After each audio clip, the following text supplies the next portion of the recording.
Bien, en el día de hoy el tema que nos compete tratar es polinomios, y dentro de polinomios vamos a analizar lo que vamos a llamar el primer tipo de problemas. Recuerden que habíamos establecido que a modos de organizarnos en cómo vamos a trabajar, los ejercicios de polinomios se van a dividir en 9 grandes grupos. Para cada uno de esos grupos vamos a ir trabajando con ciertas propiedades o teoremas que iremos viendo y desarrollando en su oportunidad en la medida que lo vayamos requiriendo. Hoy vamos a empezar a trabajar con el primer tipo de problemas y vamos entonces a pasar al modo de compartir pantalla y vamos a empezar a trabajar en él. Bien. Primer tipo de problemas. En primer lugar, vamos a aclarar qué tipo de ejercicio de polinomio vamos a contener dentro de este primer tipo de problema. Entonces, como yo les marco acá, en este primer tipo de problema vamos a ubicar todos aquellos ejercicios de polinomios donde lo que se me pide determinar es el valor de uno o más parámetros, teniendo como dato divisiones que se efectúan con tu polinomio de partida. Vamos a recordar que parámetro es el nombre que le damos a aquellas letras que puedan aparecer en la expresión y que estén ocupando el lugar de números, no de la variable independiente. Pero vamos directamente a trabajar sobre un problema, así les va a resultar más fácil entender qué tipo de ejercicio voy a abarcar dentro del primer tipo de problemas. Bien, en este ejercicio propuesto nos dan un polinomio, 3x3 menos 2a menos 1x2 más 3x menos a más 2. Y me piden hallar el valor del parámetro a sabiendo que p de x es divisible entre x más 1. Bueno, luego en la segunda parte te piden para el valor de a hallado resolver p de x igual 0. Vamos a empezar por puntear algunas cosas. En primer lugar, recuerden la notación de polinomios. La letra que aparece dentro del paréntesis curvo va a ser aquella que en la expresión va a ser considerada como variable independiente o incógnita. Quiere decir que en este caso la variable independiente es x. Si la variable independiente es x, cualquier otra letra que aparezca en el polinomio ocupa el lugar de un número y por ende se conoce con el nombre de parámetro. Así que, atendiendo a esto, según esta notación, x es la variable independiente o incógnita en este polinomio, y entonces a ocuparía el lugar de un número y se conocería con el nombre de parámetro. En definitiva, tengo un polinomio que tiene un parámetro a determinar y el dato que te proporciona la letra, el único dato, es que tu polinomio es divisible entre x más 1. Vamos a recordar cuál era la definición de divisible que nosotros dimos. Nosotros dijimos que cuando un polinomio se divide por otro y el resto nos da 0, es decir, la división es exacta, decimos que ese polinomio es divisible por ese divisor. Repito, si un polinomio es divisible por otro, significa que cuando tú efectuaste el cociente entre ambos polinomios, la división era exacta. O sea, el resto es 0. O sea que en definitiva, con esta palabrita de que tu polinomio es divisible por x más 1, me estás diciendo que cuando yo divido el polinomio p entre el divisor x más 1 y efectúo la división, entonces el resto me tiene que dar 0. Muy bien. Vamos a atender al hecho de que este divisor es de primer grado. ¿Cuántos caminos tengo para llevar a cabo entonces esa división que me estás dando de dato? 3. Cuando los divisores eran de primer grado, tú tenías 3 caminos para llevar a cabo la división. La división directa, Ruffini y ley del resto, como ya lo habíamos hablado. Y cada uno de esos métodos tenía sus pros y sus contras, sus ventajas y sus desventajas.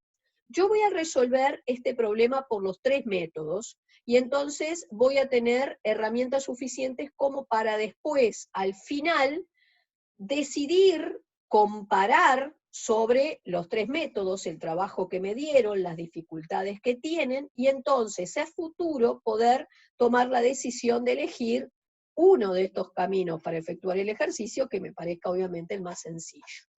Vamos a empezar por resolver el ejercicio haciendo división directa. Y yo acá empecé por puntear 3 características importantes de este método.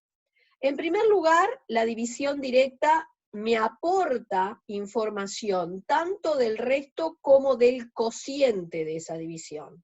Eso era una ventaja.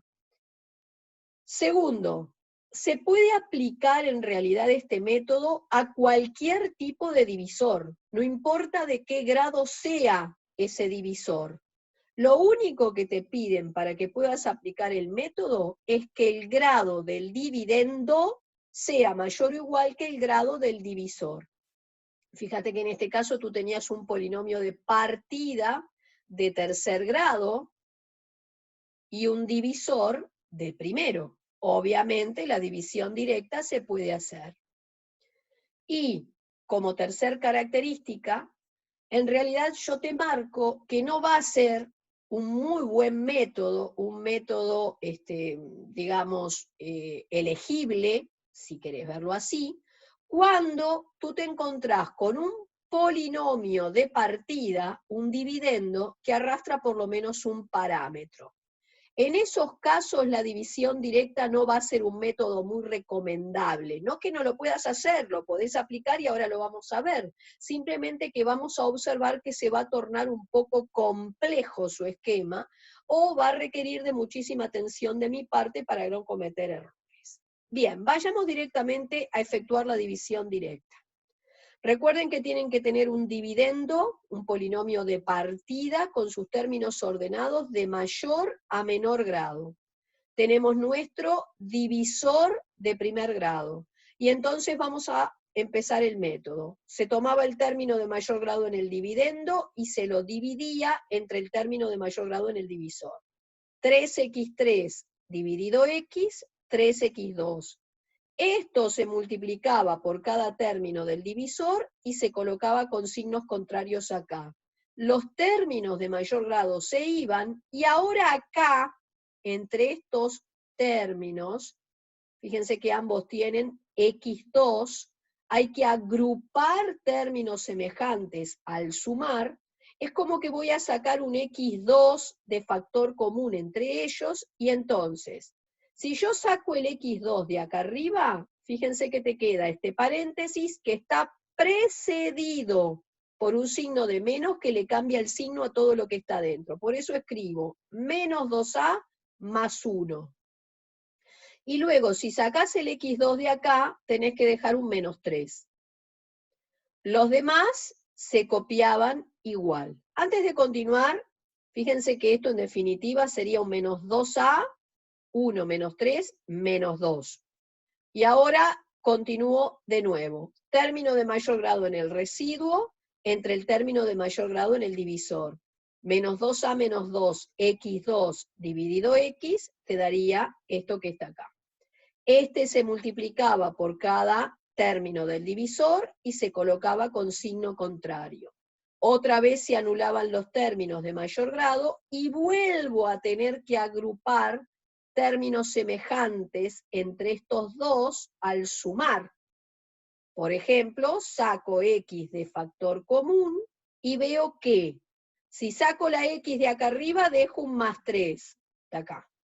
Si saco la x de acá, cuidado, que me queda este paréntesis, que delante tiene un signo de menos que le cambia el signo a todo, por eso queda más 2a más 2. Lo demás lo copio igual. Agrupen acá, reduzcan un poquito antes de continuar y vuelvo a repetir el proceso. Término de mayor grado en el residuo entre el término de mayor grado en el divisor, me queda esto que va a ser multiplicado por cada término del divisor y colocado con signo contrario acá. Se van a eliminar los términos de mayor grado y aquí van a ir agrupando términos semejantes. ¿Qué es lo que sucede? Acabo de obtener un resto que no tiene X. Si no tiene X, es de grado 0. Y entonces, tengo un resto que es de menor grado que el divisor. Eso es un indicio de que la división se corta acá, se para. Y si esto es el resto, ¿qué es lo que a ti te sucedía? Habíamos dicho que como el polinomio era divisible entre x más 1, la división era exacta. Y eso implicaba que el resto tenía que ser 0. Entonces yo lo que voy a hacer es tomar ese resto obtenido, lo voy a obligar a que se haga 0, porque me habías dicho que el polinomio era divisible por ese divisor, y entonces voy a despejar de aquí el valor del parámetro. Y me dio menos 1. Bien, observen, vamos llevando, que este método parece bastante complejo y me obliga a estar muy atento con esos signos. Un signo que le erre, marcho. Muy bien, vamos al segundo método. Era el método de Ruffini. ¿Podíamos aplicar Ruffini? Sí, porque el divisor era de primer grado. ¿Cómo arranca el método de Ruffini? Siempre igual. Tú vas a empezar tomando ese divisor, lo vas a igualar a 0 y vas a despejar cuál sería el valor de su raíz, al que yo le llamaba alfa. En este caso me dio menos 1. Luego colocábamos acá arriba los coeficientes del polinomio completo y ordenado. Vuelvo para acá, con mucho cuidado. Fíjense que el polinomio estaba ordenado, y entonces empiezo multiplicando al x3, hay un 3. Multiplicando al x2, cuidado, está este paréntesis, pero está precedido por un menos que le cambia signos. Por eso tengo que decir que multiplicando al x2 hay un menos 2a más 1. Luego tengo multiplicando a la x un 3 y como término independiente el menos a más 2. Repito, multiplicando al x3 un 3, multiplicando al x2 un menos 2a más 1. Y luego los demás. Acá colocabas el alfa, el primer término bajaba, multiplicaba cruzado, corría un lugar, sumo, ven cómo voy agrupando términos semejantes, y vuelvo a repetir el proceso. Multiplico cruzado, corro un lugar, sumo, multiplico cruzado, corro un lugar, sumo. Y lo que quedaba en el último casillero era el resto. Resto que según la letra, por ser mi polinomio divisible por este divisor, tenía que ser 0. Entonces yo voy a tomar ese supuesto resto que me dio, lo voy a igualar a 0 y voy a poder despejar de ahí el valor de la A. Obviamente, si yo había trabajado bien, el resultado del parámetro tenía que ser el mismo que había obtenido por la división directa. ¿Está? El resultado de ese parámetro es único, no importa el camino que tú sigas para generarlo. Si trabajas bien, entonces siempre el resultado es uno solo. Y vamos por último a la ley del resto. ¿Se podía aplicar? Sí, porque la ley del resto se aplica para un divisor de primer grado. ¿Cómo se aplica la ley del resto? Bueno, arrancaba igual que el Ruffini. Toman el divisor, lo igualan a 0 y determinan su raíz. O sea, lo que voy a llamar el alfa, que me dio menos 1. Entonces, ¿qué dice la ley del resto? Que si vos hacés P de alfa, siendo alfa la raíz del divisor, el resultado era el resto. Resto que en este caso tiene que ser 0 porque me decían que el polinomio era divisible por ese divisor. La división era exacta. Bien, entonces en tu caso sería hacer P de menos 1 e igualar el resultado a 0. Entonces yo arranqué haciendo P de menos 1. Con cuidado. Voy al polinomio de partida y para hacer P de menos 1 tengo que cambiar todas las X por menos 1. Las voy a cambiar encerrando esa X, ese menos 1, dentro de un paréntesis curvo auxiliar. Así evito problemas de comerme algún signo. Entonces, lo que ustedes ven acá abajo es que fui al polinomio de partida y donde hoy había X, cambié por menos 1, encerrándolo dentro de un paréntesis curvo auxiliar. Y empecé a hacer las cuentas dentro de cada término, teniendo cuidado o precaución de no comerme ningún signo. Fíjense, por ejemplo, que en este primer término hay un producto y hay una potencia. Hay que arrancar por la potencia, por eso yo arranqué haciendo el menos 1 al cubo, que me da menos 1. ¿Tá? Menos 1 al cubo es menos 1 por menos 1 por menos 1. Base negativa exponente impar, el resultado va a ser negativo. Y el 1 al cubo es 1 por 1 por 1. Así fui, luego tenés el menos 1 al cuadrado que te da 1, haciendo lentamente todas las operaciones, agrupando términos semejantes. Fíjense que en lugar del P de menos 1 pongo el 0, ¿tá? P de menos 1 era el resto, que en este caso era 0, y entonces voy a llegar a poder despejar el parámetro, y obviamente, si había trabajado bien, tenía que darme lo mismo que me había dado por los otros dos caminos. Bien, vamos a observar entonces, por el momento, lo siguiente. Obviamente, de los tres métodos, la división directa podrá parecerme el método más complicado, el más engorroso, al que tengo que prestarle más atención. Hay que tener mucho cuidado cuando agrupo estos términos semejantes sacando factor común, que no me vaya a comer ningún signo. Bien.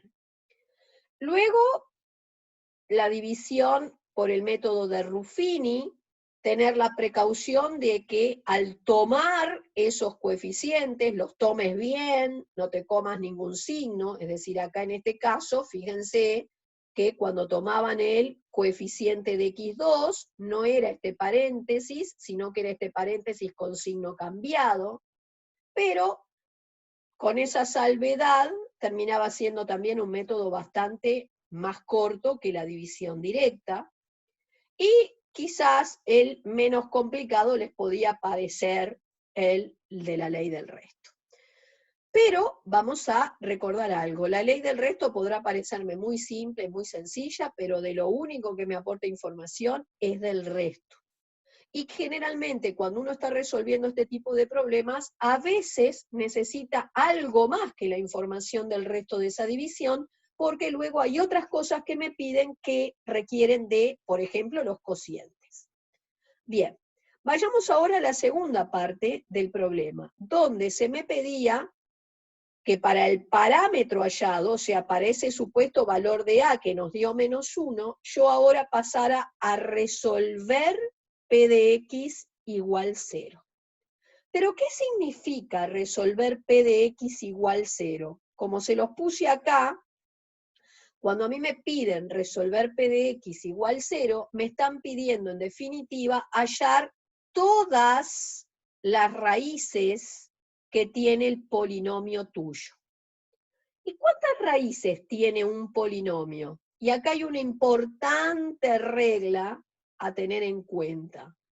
Un polinomio va a tener tantas raíces como grado tenga. Es decir, fíjense que en nuestro problemita, el polinomio de partida era un polinomio de grado 3. Recuerden que el grado lo da el mayor exponente al cual aparece elevada la incógnita, la variable independiente. El mayor exponente para la x en esta expresión es un 3. Por lo tanto, mi polinomio era de grado 3. Según entonces esta propiedad que aparece aquí, si mi polinomio es de grado 3, tiene 3 raíces. ¿Conozco alguna de esas 3 raíces? Bien, Y entonces vamos a observar lo siguiente, importantísima propiedad que se termina conociendo con el nombre de el teorema o la ley de Descartes. Establece lo siguiente, si un polinomio es divisible por otro, la raíz del divisor va a ser también raíz de tu polinomio. Y esto es importante y a no olvidar. Si un polinomio es divisible, como en este caso por x más 1, la raíz de ese divisor, o sea, el alfa que hoy determinaste, que era menos 1, también sería raíz de tu polinomio de partida. Por lo tanto, en este ejercicio, como el polinomio era divisible entre x más 1 y la raíz de ese x más 1 es menos 1, sabemos que menos 1 será una de las tres raíces que tiene el polinomio original, que son las que me piden determinar. Bárbaro. Voy a hacer entonces lo siguiente. Supuestamente el a, si yo trabajé bien, me dio menos 1. Voy a empezar primero por sustituir ese a por menos 1 y ver realmente cuál era el polinomio de trabajo. Entonces yo voy a ir a la letra del ejercicio y voy a reemplazar todas las a que aparecen por su supuesto valor, que es menos 1. Fíjate que acá te va a quedar 2 por menos 1, menos 2, menos 1, menos 3 dentro del paréntesis. Con un menos delante queda más 3x2. Más 3x, menos menos 1, te va a dar más 1, más 2, más 3. Así que, volviendo aquí abajo, mi polinomio, en definitiva, ahora que conozco el valor de a, terminaba siendo este. Muy bien. Supuestamente, el único dato que daba la letra del problema era que tu polinomio era divisible por ese divisor. Y como acabamos de ver aquí en esta importantísima propiedad que aparece recuadrada, si mi polinomio es divisible por x más 1, la raíz de ese x más 1, es decir, el alfa que me había dado menos 1, también debería de ser una de las tres raíces que estoy buscando. Así que si yo hago la división, ¿tá? Por ejemplo, de Ruffini, y bajo mi polinomio por esa raíz del divisor, el resto, si está todo bien, debería de darme 0. Porque según la ley del resto, si tu polinomio era divisible entre x más 1, el resto tenía que darte 0. Así que yo puedo utilizar esto a modo de verificar o chequear que no me equivoqué al hallar el parámetro. Es decir, colocan los coeficientes del polinomio completo y ordenado en el esquema de Ruffini, lo voy a bajar por esa supuesta raíz del divisor, que según el teorema tendría que ser también raíz del polinomio, y si realmente esto es raíz de este polinomio, en el último casillero me tendría que dar un 0. Fíjense que acá bajo este 3, multiplico cruzado, corro un lugar, sumo, multiplico cruzado, corro un lugar, sumo, multiplico cruzado, corro un lugar, sumo, y efectivamente me da un resto 0. Conclusión, menos 1 sí es raíz de este polinomio. Ergo, por lo tanto, el polinomio, este es el correcto, entonces supuestamente no me equivoqué al hallar el parámetro. Muy bien, pero otra cosa importante, cuando uno baja un polinomio por algo que es raíz, no solamente sabe que en el último casillero le tiene que dar un resto 0, sino que en los casilleros anteriores, donde quedan los coeficientes de ese cociente, sabe que ese cociente obtenido va a arrastrar o va a contener las restantes raíces que te faltan hallar de tu polinomio original. Repito, cuando uno baja un polinomio por algo que es raíz, no solamente sabe que en el último casillero va a tener que darle un resto cero, sino que además el cociente que obtiene, que es siempre un grado menor que el polinomio de partida, por lo tanto, si el polinomio de partida era de grado 3, yo sé que el cociente que había obtenido era de grado 2, o sea que acá sería 3x2, la x no está, y el término independiente. Sabemos que este cociente que acabo de obtener, cuando bajo por algo que era raíz, va a arrastrar o va a contener esas otras raíces que te falta determinar del polinomio original. ¿Y cómo le hallo las raíces a este cociente que es de segundo grado? Y bueno, lo vas a igualar a 0, en este caso era de segundo grado, podrías aplicar un báscara con un a que vale 3, un b que vale 0 porque no tenés término en x, y un c que vale 3, vas a aplicar a báscara y vas a llegar a la misma conclusión que voy a llegar yo, que en lugar de aplicar el báscara, como era una ecuación de segundo grado incompleta, se me ocurrió hacer la determinación por despeje. Pasé el 3 al otro lado con signo contrario, luego el 3 que multiplica dividiendo, y para deshacerme del cuadrado, apliqué raíz cuadrada. Pero cuando te queda la raíz cuadrada de un número negativo, sabes que eso no existe en el campo real. Entonces eso era un indicio para marcarte que tenías lo que íbamos a llamar raíces imaginarias. Repito, si te queda la raíz cuadrada de un número negativo, ya sabes que las raíces no pertenecen al campo real, pertenecen a otro campo numérico que es el campo de los complejos, con el cual no vamos a trabajar. Le llamamos a esas raíces imaginarias. Una aclaración que quiero hacer: cuando un polinomio tiene raíces imaginarias, estas siempre vienen de a pares. O sea, puede tener 2, 4, 6, un número par de raíces imaginarias, nunca un número impar. ¿Por qué? Porque cuando tiene raíces imaginarias, estas son generadas por ecuaciones de segundo grado que te quedan con una cantidad subradical negativa. Siempre vienen de a pares las raíces imaginarias. Conclusión: mi polinomio P de X, que supuestamente tiene 3 raíces, tiene una raíz real, que es el -1, que en realidad te dio la letra de dato, y luego entonces las otras 2 raíces son imaginarias, con lo cual te daría el total de 3 raíces que esperabas encontrar. Una real, 2 imaginarias. 3 raíces en total. Bien, acá a continuación les puse otros 3 problemitas que corresponden también a problemas de este primer tipo de ejercicio. En el primero tienen la respuesta, o sea que pueden intentar hacerlo y chequear que llegan a esos resultados, y después estos 2 que no tienen la respuesta, pero que vamos a ir viendo después en la próxima videoconferencia del viernes, su paso a paso.